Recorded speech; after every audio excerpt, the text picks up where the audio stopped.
have been UFO landings in the United States, why isn't there any hard evidence? Why haven't UFOs appeared on radar? Ufologists answer that our government has purposely and systematically suppressed information about alien spacecraft. And they point to an astonishing case on a U.S. military base in Great Britain. For nearly 50 years, UFO researchers have maintained that the U.S. government has systematically withheld information about encounters with aliens. Such contact may have occurred in Roswell, New Mexico in 1947.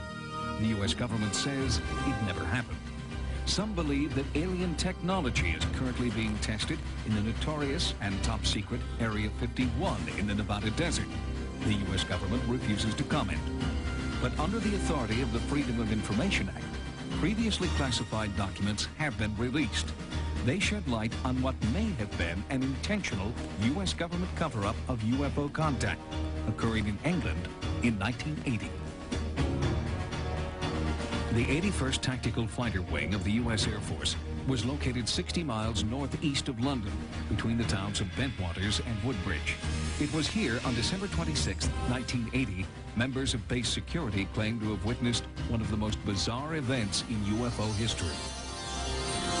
The whole thing was weird. It just didn't seem right.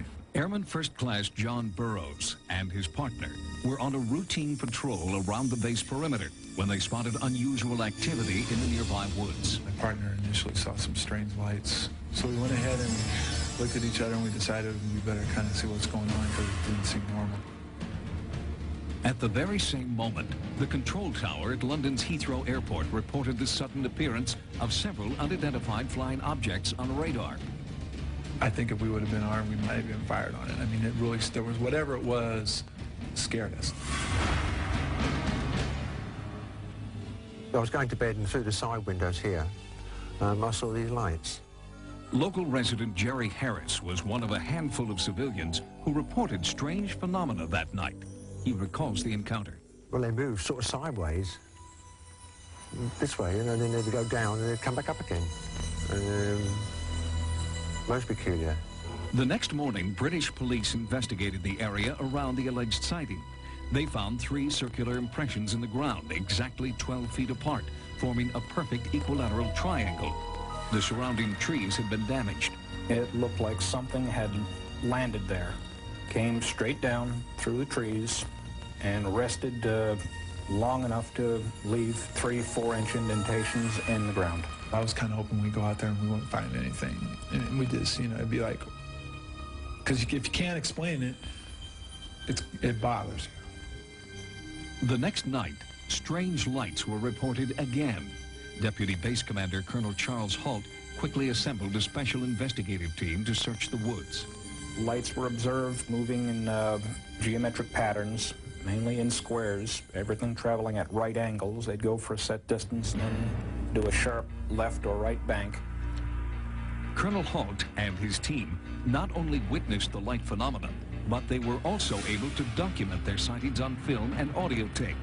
Listen to part of Halt's recording at the scene. Here he comes from the south. He's coming toward us now. Now we're observing what appears to be a beam coming down to the ground. This is unreal. 330, and the objects are still in the sky, although the one to the south looks like it's losing a little bit of altitude. We're turning around and heading back toward the base.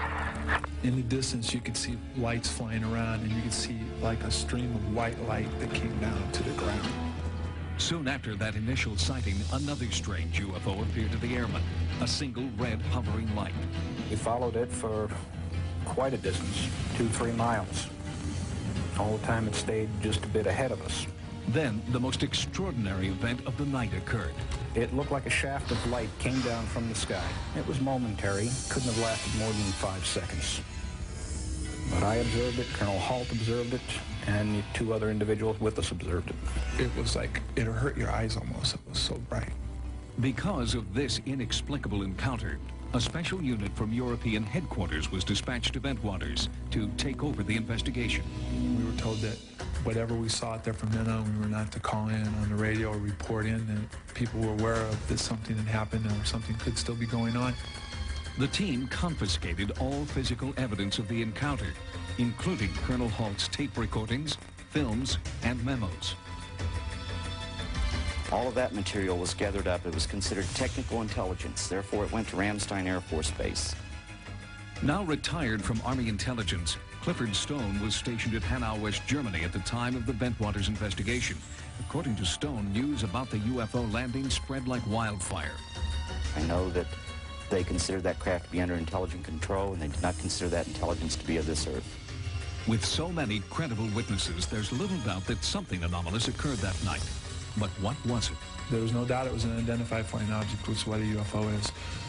The blue lights that we saw and what they were capable of doing could lead you to believe possibly that they were intelligent. It was not a natural phenomenon.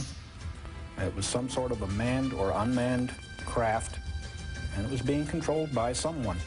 Despite so much eyewitness testimony, skeptics maintain the encounter was not the result of otherworldly phenomena. Let's say that this wasn't a UFO incident. What is it that can cause highly trained Air Force security policemen who are armed to the teeth with automatic weapons, grenade launchers, pistols, what can cause them to run away from a light in the woods? Chuck DeCaro was a Defense Department correspondent for CNN who traveled to England to research the Bentwaters incident. He's heard many explanations for the strange lights. This was an important base. It had a nuclear weapons storage dump. If these guys were hallucinating, as some debunkers have claimed, what were they doing guarding those self-same nuclear weapons the next day and the next week?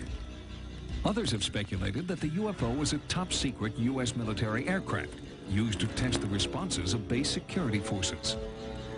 We exercised on a regular basis through every possible contingency at the ground troops, and there was no need for the Air Force to come up with something extra.